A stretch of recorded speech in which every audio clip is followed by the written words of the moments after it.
Olá, meus amigos, sejam bem-vindos. Eu me chamo Marco Aurélio Moraes e estou aqui para dar continuidade ao trabalho de divulgação da doutrina espírita pelo Núcleo de Estudos Espíritas Chico Xavier.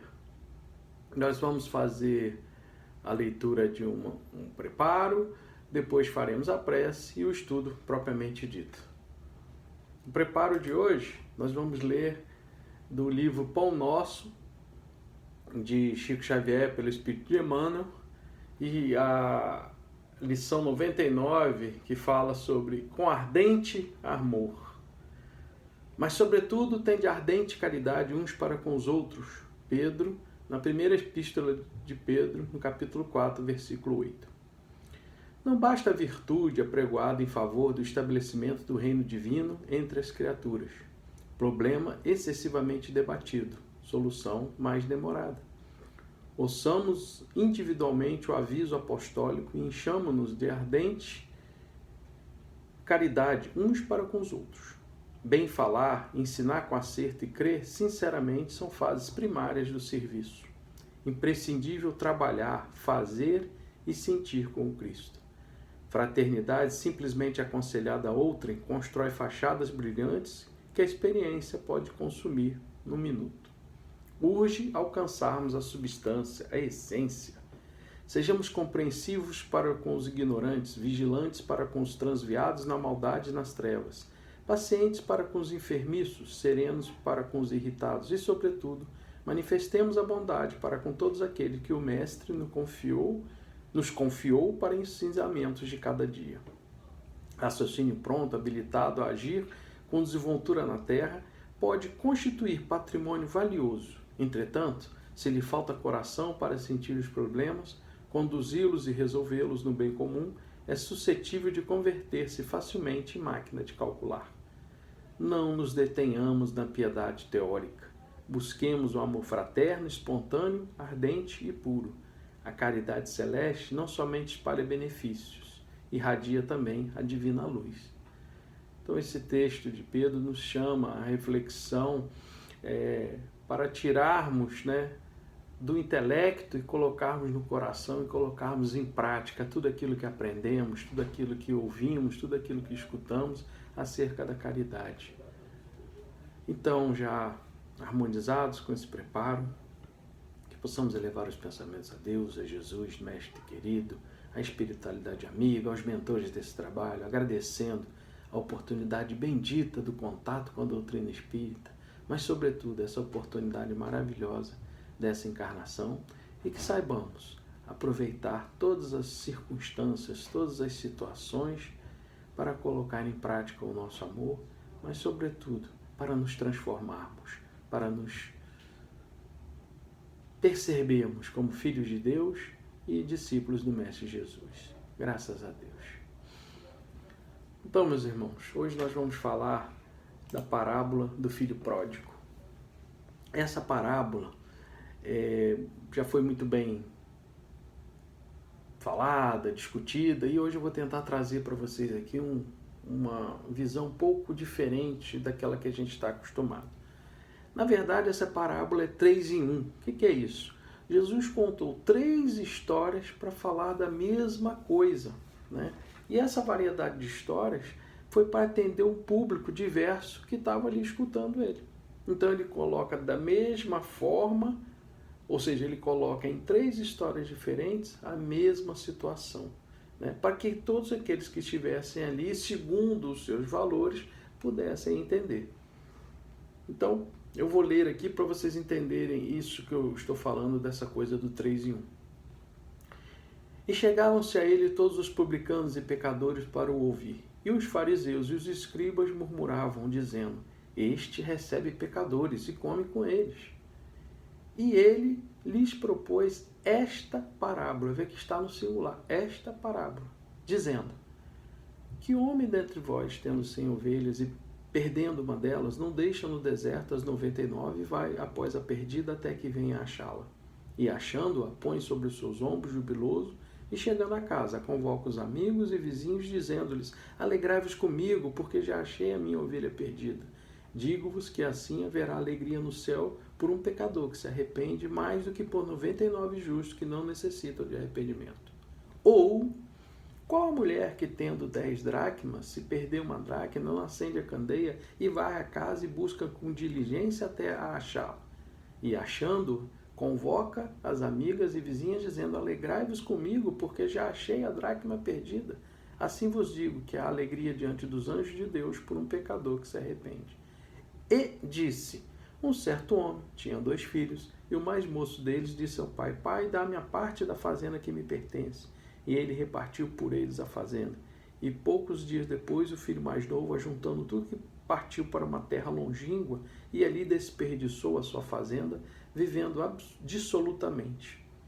E havendo ele gastado tudo, houve naquela terra uma grande fome, e começou a padecer necessidades. E foi e chegou-se a um dos cidadãos daquela terra, o qual mandou para os seus campos a apacentar porcos. E desejava encher o seu estômago com as bolotas ou alfarrobas que os porcos comiam, e ninguém lhe dava nada. E caindo em si, disse: quantos trabalhadores do meu pai têm abundância de pão, e eu aqui pereço de fome? Levantar-me-ei e irei ter com meu pai, e dir-lhe-ei: pai, pequei contra o céu e perante ti, já não sou digno de ser chamado teu filho. Faze-me como um dos seus trabalhadores. E levantando-se, foi para o seu pai. E quando ainda estava longe, viu o seu pai e se moveu de íntima compaixão. Viu o seu pai e se moveu de íntima compaixão. E correndo, lançou-lhe ao pescoço e o beijou. E o filho lhe disse: pai, pequei contra o céu e perante ti, já não sou digno de ser chamado teu filho. Mas o pai disse a seus servos: trazei depressa a melhor roupa e vestiu-lhe, ponde um anel na mão e sandália nos pés, e trazei o bezerro cevado e matai-o, e comamos e alegremo-nos, porque esse meu filho estava morto e reviveu, tinha se perdido e foi achado. E começaram a alegrar-se. O seu filho mais velho estava no campo, e quando veio, chegou perto da casa, ouviu a música e as danças, e chamando um dos servos, perguntou-lhe o que era aquilo.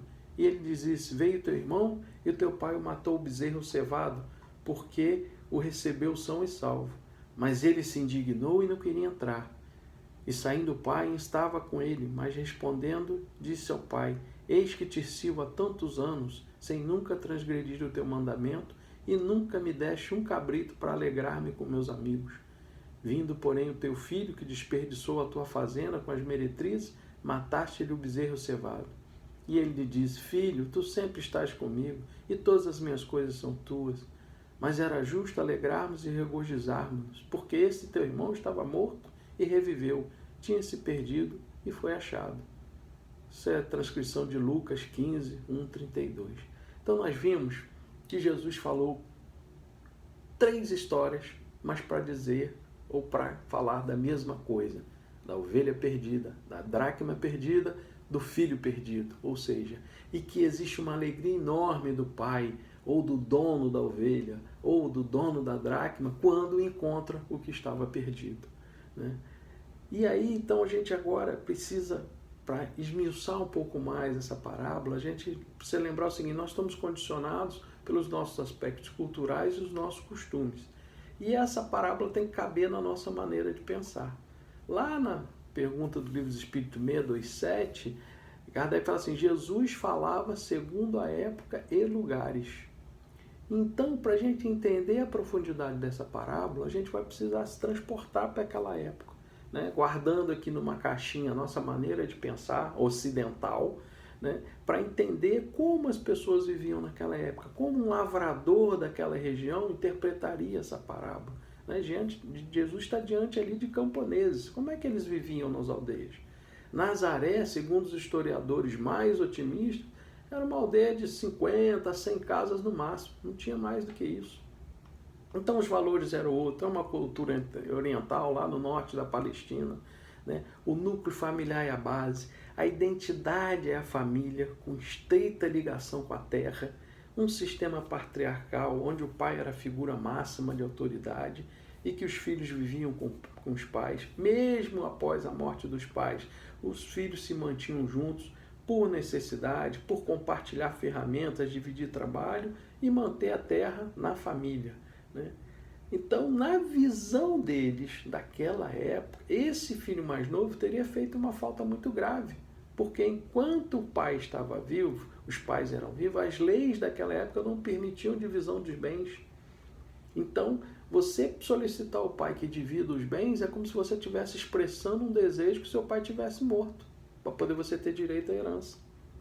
Né? Então, um desrespeito total à figura do pai.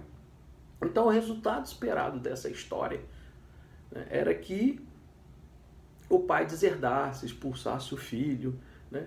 E o mais inusitado, né, como tudo aquilo que Jesus veio nos ensinar naquela época, o mais inusitado é que o pai faz o inesperado, ele faz justamente o contrário do que se esperava. Ele reparte os bens e entrega a parte do filho mais novo. O filho mais novo, por sua vez, ele está ali rompendo com uma unidade familiar. Ele vende a parte dele, né? Então ele dividiu a família, porque ele dividiu a terra. A terra era toda da família, ele pegou a parte dele e vendeu. Quer dizer, vai entrar alguém ali que não era da família. Vender terra para esse povo que dependia exclusivamente da terra é uma coisa muito séria. Né? E ele vende rápido. Você vê que pouco tempo depois, tá, como diz na parábola, ele vendeu e partiu. E aí tem um outro aspecto também que a gente tem que lembrar. Se ele fez uma coisa que era, vamos dizer assim, considerada inominável por eles, como é que ia ficar o clima dele na aldeia? Todo mundo sabendo que ele obrigou o pai a dividir as terras. Ele também ia ser hostilizado. Então ele tem que realmente partir rápido. Ele parte, gasta tudo, né? Até porque terra tinha muito mais valor do que dinheiro, né? E nesse contexto ali, e era uma região, aquela região, uma região muito árida, muito sujeita a secas, e toda vez que tinha uma seca, faltava comida, os rebanhos morriam. Então, assim, era uma vida, vamos dizer assim, justa, as coisas eram muito justas, não tinha fartura. Né? E aí ele está lá, gasta todo o dinheiro dele, vai buscar emprego, né? E por conta da fome que se assola na região, e a única coisa que ele consegue é o quê? É cuidar de porco. Né? Ele vai, que é uma posição humilhante para um judeu. Né? Cuidar do porco é o fundo do poço. Né?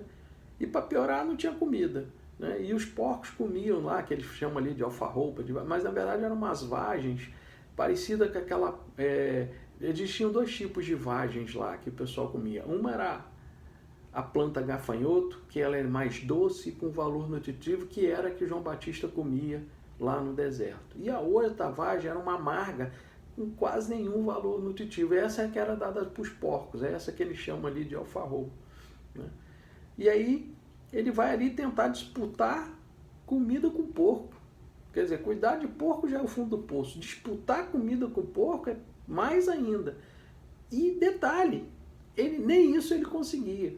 É nesse momento que ele, né, nesse passar fome, que é um processo de despertamento para ele. Porque ele começa a lembrar lá, né, dos trabalhadores da casa do pai dele, que tinham o que comer, tinham teto, e ele ali disputando comida com os porcos. E aí ele fala assim... Não, eu vou estar com meu pai, vou dizer que pequei contra o céu e contra ele e apelar para a misericórdia dele. Então foi isso que ele pensou. Mas na verdade ele tinha ainda outros problemas a serem resolvidos, que ele não pensou no momento, ele só pensou nessa condição aí de pedir a misericórdia do pai. Mas ele teria um problema com a aldeia. Lembra que eu falei que se ele forçou o pai a dividir as coisas, a aldeia também ia estar contra ele. Então a aldeia não ia aceitá-lo assim facilmente. E naquela época, toda punição, na maioria das vezes, era o quê? Apedrejamento. E normalmente apedrejamento até a morte. Então ele voltando, ele estaria se arriscando. Né? Risco de vida para ele, caso a aldeia não o aceitasse. E ele também rompeu com o irmão mais velho. Lembra que eu falei que ele dividiu a família? Além de dividir a terra, quando ele pega as coisas, a parte dele e vai embora, é como se ele dissesse assim para o irmão dele: não quero viver com você. Lembra que eu falei que ainda com a morte dos pais a família se mantinha junto? E ele simplesmente disse para o irmão: não quero viver, não quero dividir nada com você. Então esse era outro problema que ele teria que resolver no retorno. Né? Então, ele se prepara para o primeiro item, que é o quê? Pedir perdão ao pai, ou seja, apelar para a misericórdia do pai. E ele retorna. A situação do retorno, numa aldeia, né, pequena assim, um ancião, um pai de família, ele anda, quando ele sai a andar na aldeia, ele anda lentamente, majestosamente, com o traje dele. Ele não sai correndo. Né? Correr é coisa de criança ou de adulto louco. Um ancião, um pai de família, ele vai caminhar. É como se fosse quase que um desfile. Ele ali passeando para as pessoas verem, é um pai de família, é um ancião, é bem sucedido. Né? Então, sair correndo para um pai de família é uma humilhação. E o pai não quis nem saber, ele vê o filho ao longe, ele sai disparado, chega lá, abraça o filho, beija o filho repetidamente no rosto, no meio de todo mundo, sem querer saber quem estava olhando. Né? Gente, como é que os acordos dos judeus eram selados? Todo acordo dos judeus eram selados com beijos, ou seja, é um sinal de reconciliação, é um sinal de que está tudo bem entre as partes. Então, quando o pai faz isso, que abraça e beija o filho, ele está mostrando, dizendo para o filho, olha, está tudo perdoado, nós estamos reconciliados, estamos quites, está tudo certo. E mostra isso para todo mundo. Né? Então, assim, por que eu estou frisando isso? Porque na maioria das vezes, nós, quando escutamos os estudos dessas parábolas, nós ficamos fixados nas atitudes do filho, né? O filho mais jovem que pega o dinheiro e vai gastar, e o filho mais velho que depois não aceita quando o irmão volta. E a gente pouca atenção dá às atitudes do pai. Né? Então, Deus aceita que você não queira se relacionar com Ele. Né? Ele até aceita isso, mas não significa que ele vai te deixar de te amar. Então o pai aceitou que aquele filho pudesse ir embora, mas em nenhum momento deixou de amá-lo. E se a gente perceber na história, na maneira que Jesus conta, não era da cultura judaica o pai fazer isso, pai beijar filho repetidamente, isso não era comum, isso é um gesto materno. Né? E aí, o que Jesus fala na história? Que o pai correu em direção ao filho. Lembra que eu falei? Correr não era coisa de um ancião, de um pai de família. Né? Esse pai fez tudo que um pai da época não faria. Quem é esse pai que faz tudo aquilo que um pai não faria ou que seria contrário ao que os humanos esperariam? Nós estamos falando que esse personagem do pai na parábola é Deus. Né? Jesus faz essa caricatura para explicar para nós o que é o amor de Deus. Jesus já conhecia o amor de Deus, ele falava que eu e o Pai somos um. Né? Agora, nós não tivemos essa experiência. Então, Jesus traz para os nossos dias, ou para os dias daquela época, para aquela época, mostra o que é o amor de Deus. É um amor intenso, incondicional, chega a ser até uma aberração aos nossos olhos, que não estamos acostumados, ou aos olhos daqueles que lá estavam, quando um pai corre em direção ao filho, quando um pai beija o filho, ainda que isso seja aos olhos dos que lá estavam uma humilhação para o pai. Né? Porque o pai foi humilhado quando o filho pediu para ele dividir, estando vivo. O pai foi humilhado quando o filho retorna, já sem nada. O pai se humilha correndo em direção ao filho, quando isso não era uma postura do pai. O pai se humilha quando beija o filho, ou seja, é um pai que não está nem aí. Ele não está aí para a opinião dos outros, ele está ali contente, feliz que o filho retornou. Então há mais alegria no céu quando retorna do que por todos que ali já estamos. Né? É a ovelha perdida que volta. E nós queremos participar do amor de Deus. Deus quer a família toda junto, quer que todos nós estejamos juntos. Né? O que está em jogo nessa história toda? Se você está perto ou longe de Deus, quando ele acorda, né, quando ele desperta, ele se lembra da casa do Pai. E aí, quando você vai ao encontro do Pai, antes que você chegue, o Pai vai ao seu encontro. Porque, na verdade, o que interessa para ele é ter todo mundo junto, é a família de volta. O outro filho não está querendo participar dessa festa da reunião da família. Por quê? Porque ele acha que o irmão não merece. Né? É quando a gente começa a julgar o outro, achar pelos nossos valores que o outro não merece o amor do Pai, mas todos nós somos filhos do mesmo Pai. Né? Então existe um Deus que nos ama, que nos acolhe. Né? O filho experimenta tudo do mundo e volta para casa esperando que uma punição. E o pai vai até ele. Né? E aí a gente lembra, Senhor, né, do Salmo lá de Davi, Senhor, sei que tu me sondas. Né? Então o pensamento de desespero e de humilhação, né, que aquele filho tem, o pai já sabe, porque já sondou. Né? Antes que o pensamento chegue, o pai já sabe. Então antes que o filho chegue, ele já sabe que aquele filho está vindo arrependido, derrotado, humilhado, e ele vai lá. Então o pai chega sorrindo, correndo, de braços abertos. O filho tenta se jogar no chão, ele não deixa, levanta o filho. Né? Porque quando a gente começa a reconhecer as nossas sombras, as nossas limitações, a gente começa a conhecer Deus. A gente começa a ver Deus, como é falado pra gente. Então, e aí a gente lembra da música lá, se eu quiser falar com Deus, tenho que estar a sós, tenho que apagar a luz, tenho que tirar as máscaras. Ou seja, a gente tem que ficar nu, como diz a música. Né? Porque a gente precisa arrancar tudo que não é para que aflore o que realmente é. E o que realmente é que nós fomos filhos de Deus. Né? Então, filho pródigo, né? Aquele que gastou sem limite, perdulário, esbanjou, em palavras de hoje, ostentou, né? Desperdiçou os talentos. Né? Ele foi lá viver distante da proteção do pai, né? Desprezando os valores espirituais. Aí veio a fome, sensação de vazio. Por quê? Porque o mundo não pode dar aquilo que nós mais precisamos. Não dá o alimento espiritual. O mundo te dá material. Né? E aí a gente tem esse sentimento de incompletude. Né? A gente percebe a distância do Pai. Por isso que Jesus falava, a felicidade não é deste mundo. Né? Porque o mundo não pode te dar isso. Então, cuidar de porco. Né? Olha o que ele foi fazer. Cuidar de porco. Né? Tá lá no fundo do poço, né? Porque é um animal imundo, uma humilhação imensa para o judeu. Qual a importância da gente se perceber e a gente chega, quer dizer, que a gente chegou no fundo do poço, que a gente ter essa noção, despertar da consciência, o cair em si. Né? Saulo caiu em si às portas de Damasco, né?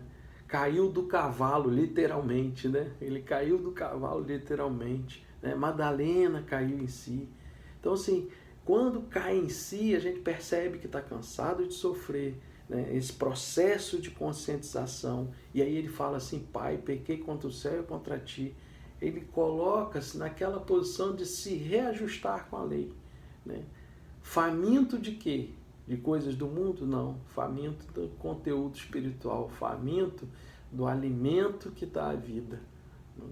E aí ele foi procurar o Pai, ele colocou em prática. Lembra que eu li aqui no preparo, né? O colocar em prática é sair da teoria. Então ele fez isso, ele imaginou, percebeu e falou, vou atrás do meu Pai. E voltou. Um arrependimento seguido de ação. Né? Lá no capítulo 17, no item 4 do Evangelho segundo o Espiritismo, está lá, reconhece o verdadeiro espírita pela sua transformação moral e pelos esforços que emprega para domar suas inclinações mais. Ou seja, nós precisamos colocar esforço, nós precisamos fazer a ação. Né? Qual o nosso conceito de liberdade? Né?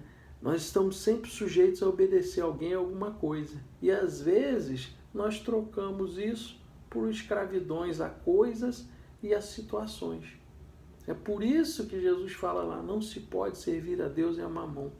Porque tudo é lícito. Era lícito o filho pedir a parte dele e ir para o mundo? Era. Não era, né, nada... Uma vez que o pai concedesse, desde que ele não tivesse roubado do pai, mas ele pediu, o pai dividiu, deu a parte dele, é lícito. Ainda que muitos não concordassem, ainda que não fosse a prática, mas era lícito. Ele pediu, o pai deu. Né? Agora convinha a ele. Né? Então por isso que é o nosso conflito sempre, porque a gente está querendo conciliar coisas e não quer renunciar a nada. Né? Então viver na lei natural, nas leis de Deus, segundo as leis de Deus, é a única forma da gente ser feliz. O homem só é infeliz quando dela se afasta. Está lá na questão do Livro dos Espíritos 614. Né? É a que nós chamamos de lei da causa e efeito. Né? O homem não se transforma instantaneamente com a morte do corpo físico. Livro dos Espíritos, questão 997. Pode persistir nos seus erros e faltas até que se haja esclarecido pelo estudo, reflexão e sofrimento. Então, o arrependimento é uma reflexão. Né? Nós identificamos os nossos desajustes com a lei de Deus. É o que acontece com o filho lá, quando ele está lá no sufoco, que ele vê que não tinha mais nada, ele se arrepende e ele reflete, poxa, na casa do meu pai eu tinha tudo. Hoje os empregados têm muito mais do que eu tenho. Lá no Céu e Inferno, no Código Penal da Vida Futura, no item 4, fala da lei do progresso. A cada um segundo as suas obras. No item 20, não existem penas eternas. Ninguém está desamparado, seja qual foi o erro. Ou seja, o filho sofreu aquilo que ele escolheu. Ele pegou a parte dele, foi lá, gastou e passou as vicissitudes que tinha que passar. Mas, como não existem penas eternas, ele volta e não está desamparado, ainda que tenha errado. Né? O filho mais velho, voltado para o bem, né? Mas um bem o que? Egoísta. Ele ficou ali com o pai, né? Fazendo tudo, tanto é que ele depois dá uma carteirada no pai, fala, poxa, eu fiz aqui, ó, tudo que você mandou, tá aqui, eu fiz tudo e você não, né? Mas, ou seja, é aquela coisa ainda orgulhosa, invejosa, ciumenta, né? Ele não entrou na festa e o pai foi lá conversar com ele, poxa, eu fiz tudo, né? Teu irmão voltou e ele, não, mas eu fiz aqui, ó, né? Então ele estava o quê? Fazendo por interesse. Porque, na verdade, ele estava esperando que uma recompensa do pai. Ele queria uma recompensa. Eu cumpri a lei, então eu mereço uma recompensa. Onde é que está o amor? Né? Deus nos dá tudo de graça. Né? E às vezes a gente fica pensando assim, quando a gente vê alguém se dar bem, a gente, o dele está guardado. Né? Dele está guardado. Deus vai cuidar dele. A gente ainda está naquela versão do Deus punidor, né? O João, lá em Apocalipse, fala assim, fala dos mornos. Ele fala por não serem nem frio nem quente, por serem mornos, tenho vontade de vomitar, né? Vomitar-te-ei, né? É uma figura forte, mas é isso mesmo, né? Aquela questão do sim, sim, não dá para você, quer dizer, eu cumpro a lei, mas estou esperando recompensa, então eu não estou na lei, né? Como é que nós nos encontramos? Como é que a gente está? A gente já está cansado desses sofrimentos? A gente já está sentindo a vontade de voltar para o Pai? Ou ainda estamos naquela fase egoísta, querendo barganhar, querendo afrontar Deus, né? Nós temos mentores, amigos espirituais que estão todos aí prontos a nos ajudar. Né? Há mais alegria no céu por um pecador que se redime do que todos aqueles que já estão, todos os justos que ali já estão. Mas a gente fica, será que Deus vai me perdoar? O que o pai fez, gente? O pai correu para o filho, encheu ele de beijo. Né? Lá na oração do Pai Nosso, né, é a afirmação de Jesus, da misericórdia de Deus, né?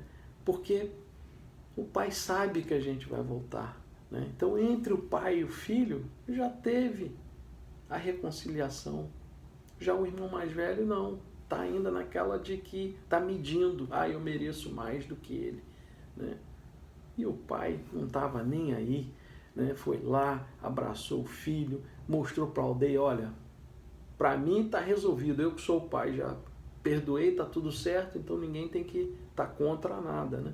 Então, esse é o Pai amoroso que, com bondade, com perdão infinito, né, resolve o problema. Ele fala, traz roupa, sandália, anel, mata, né, mata o boi. Por que ele fala sandália? Porque os servos andavam descalços. Você botar sandália mostra que você faz parte da casa, você é o dono da casa, né? E olha só, lembra que eu falei que era uma aldeia pequena? Matar um boi, matar um cevado para uma aldeia, a festa é para a aldeia inteira. Porque um boi não tinha geladeira, não tinha freezer, então todo mundo ia ter que comer a carne. Então matou um boi, é festa para todo mundo, né? Um banquete de reconciliação do filho, não só com o pai, mas com todos, né? Ou seja, ele reintegra o filho na comunidade, né? A encarnação faz com que a gente resgate problemas, é como se fosse uma reintegração na comunidade, porque a gente resgata as nossas pendências, não só no ciclo pessoal, mas naquela comunidade que a gente está inserido, né? Então, é a possibilidade, a oportunidade que nós temos de dar uma consertada naquela perturbação que a gente eventualmente tenha causado. Então a gente pode imaginar que a reencarnação é o Pai correndo ao nosso encontro, mandando matar os cevados, mandando nos colocar roupa, anel, sandália, falando, vai meu filho, você está reintegrado, bem-vindo, né? É a possibilidade que nós temos de refazer aquelas perturbações que eventualmente nós temos causado. Já o filho mais velho, né, ele tem uma relação de paternidade com os irmãos. Na ausência, né, do pai, o primogênito, né, é o que coordena ali. Ele que tem a maior parte da herança, né?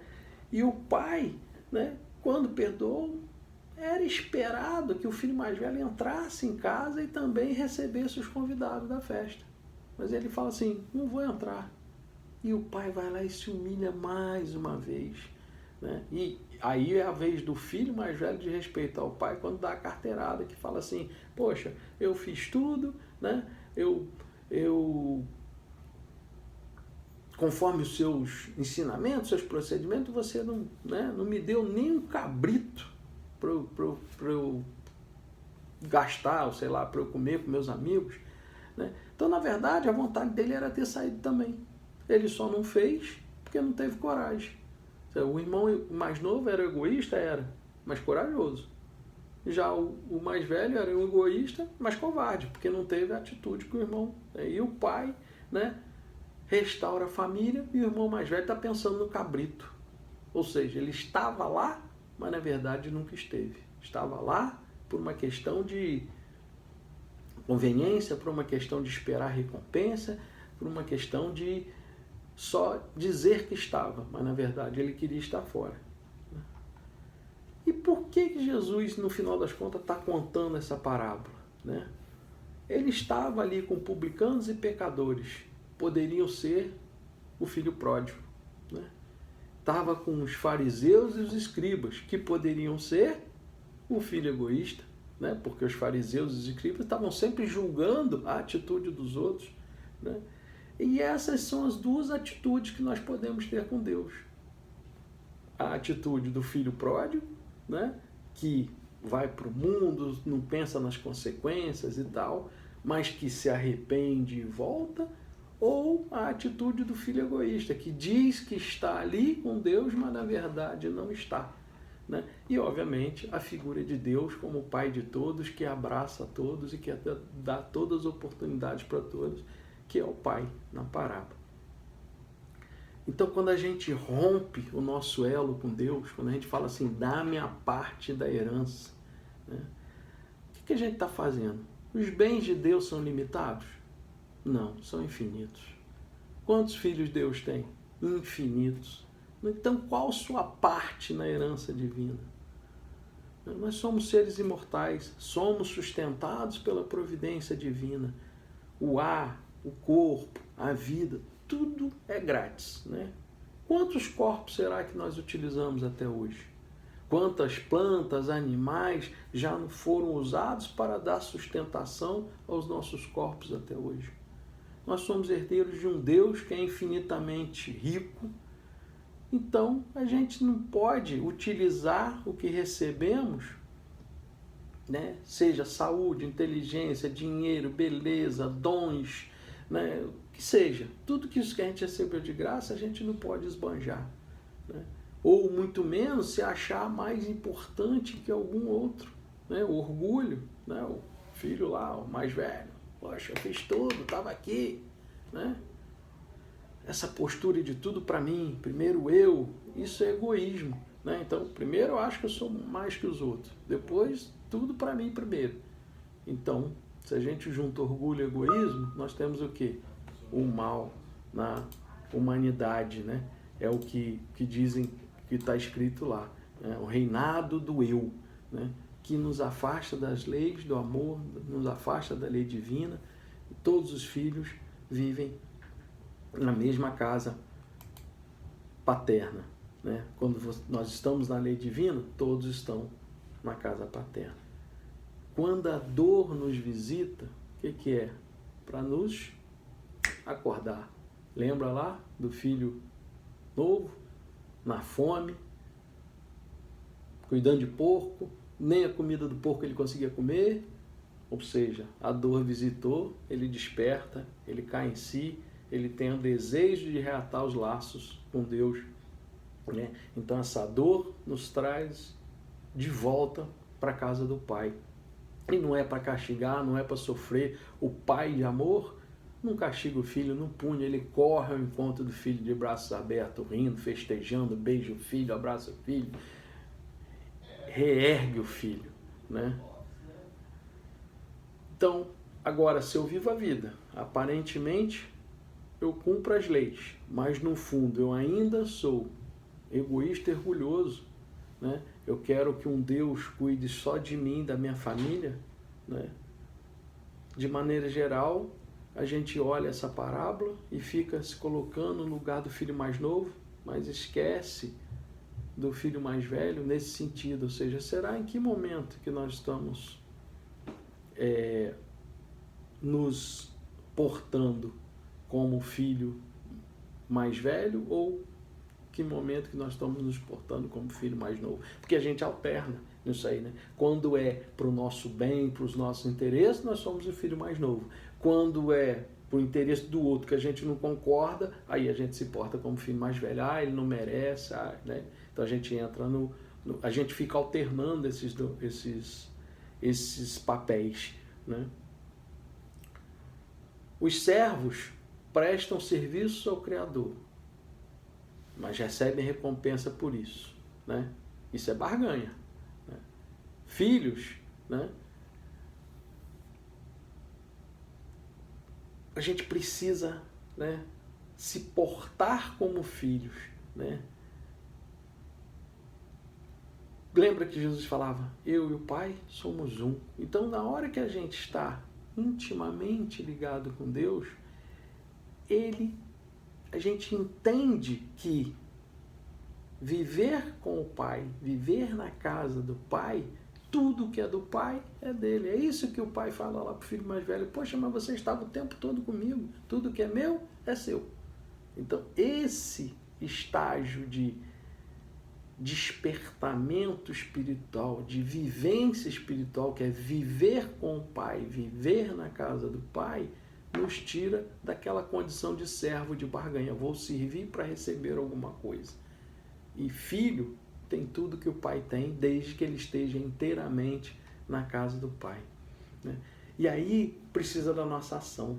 Todos os ensinamentos de Jesus falam de ação, né? Lembra quando ele fala para aquelas pessoas que ele socorria, vá e não tornes a pecar. Ele fala para o aleijado, levanta, pega o seu leito e anda, né? A gente precisa ter atitude, proatividade, né? A mulher hemorriça, né? Ela sangrava o tempo todo e ela vai lá e se esforça e toca nas vestes de Jesus, fica curada. O cego Bartimeu joga a capa, ele fala, Jesus, filho de Davi, e jogou a capa, né? E jogar a capa ali significava que ele abria a mão da renda que ele tinha, porque naquela época quem tinha a capa para pedir esmola, a capa significava o seguinte: ele está autorizado a pedir esmola, então era o sustento dele. No momento que ele joga a capa, alguém já pegou a capa, porque aquilo ali era garantia de ter a esmola. Então, no que ele jogou a capa fora, alguém já pegou, então ele não tinha nem como voltar à condição anterior. E ele vai atrás de Jesus, filho de Davi, e Jesus pergunta: o que você quer? Eu quero ver. E ele vê. Zaqueu era pequenininho e ele quer ver Jesus, ele sobe numa árvore, ou seja, atitude. Então todos tomaram atitude porque tinham fé, ou acreditavam realmente que alguma coisa diferente ia acontecer com eles quando eles tomassem essa atitude. Então o primeiro passo sempre é nosso. Na multiplicação dos pães e peixes, Jesus pergunta para eles: o que vocês têm? O que vocês têm para que seja multiplicado? Então, é aquela, se a gente dá um passo na direção de Deus, Ele dá milhares de passos em nossa direção. O filho dá o passo de retornar à casa do pai. O pai vem correndo encontrar com o filho, não espera o filho chegar. É essa a imagem que Jesus passa para a gente nessa história, de mostrar o amor incondicional de Deus. Ah, Marco, mas a gente estuda tanto e ainda cai nessa armadilha, ainda escorrega?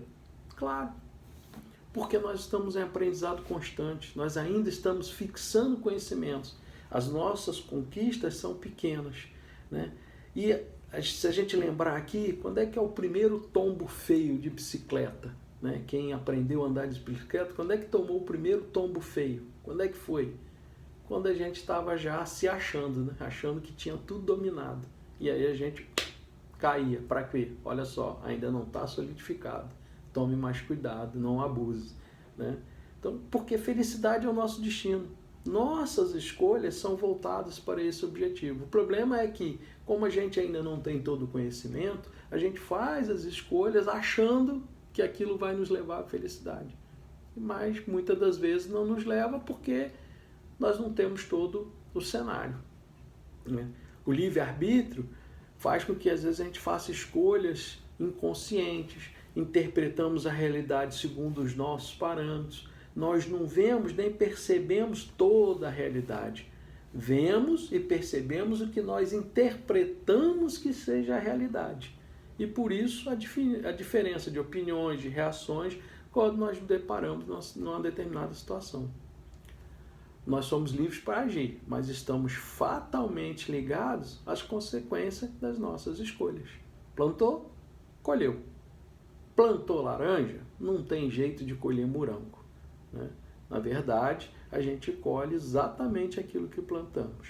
Lá na pergunta 785 do Livro do Espírito, pergunta assim: qual o maior obstáculo ao progresso moral? A resposta é, a gente já falou nisso aqui um pouquinho antes, orgulho e egoísmo. Então, se alguém fala para você que você é orgulhoso, no mínimo a gente tem que pensar nisso. Eu, pelo menos, tenho pensado muito nisso. Quando fala assim para mim: Marcos, você é orgulhoso. Nossa, você está muito egoísta. Se alguém está percebendo isso da gente, a gente, no mínimo, tem que refletir. A pessoa pode até não gostar de você, está falando isso mas a reflexão é válida, para que a gente, lembra, a gente está no aprendizado constante. Humildade, ela nivela os homens. Onde nós nos localizamos em relação a nós mesmos e aos outros? Não tem ninguém aqui no filme errado, a gente só precisa saber qual é o papel. E lembrar que a gente não é o único protagonista do filme. Existem muitos protagonistas nesse filme, porque todos somos irmãos. Então a gente precisa entender o papel, em que momento que nós vamos ter protagonismo, em que momento que nós vamos ter um papel secundário, mas estamos todos no mesmo filme. Então, é isso que eu tinha aqui para colocar, para a gente, que a gente reflita, a gente entenda que esse pai é um pai amoroso, é aquele pai que vai vir correndo, vai jogar, não vai deixar a gente no chão, que vai nos levantar, que vai nos abraçar, que vai nos beijar, que vai nos dar todas as oportunidades de retomar a nossa vida, ainda que façamos escolhas não muito felizes. mas que também tem a nossa parte de humildade, a nossa parte de perceber o quanto nós somos ainda egoístas em determinadas situações, ainda orgulhosos em determinadas situações, mas que a gente também não se martirize, mas perceba que está da mesma forma que nós agimos dessa forma, nós temos toda a potencialidade de modificar isso, de agir de maneira diferente. Tá ok, meus irmãos? Então, agradeço a atenção, muita paz para todos e, como eu sempre termino meus estudos, tudo passa, exceto Deus, e Deus é o suficiente. Fiquem com Deus. Graças a Deus.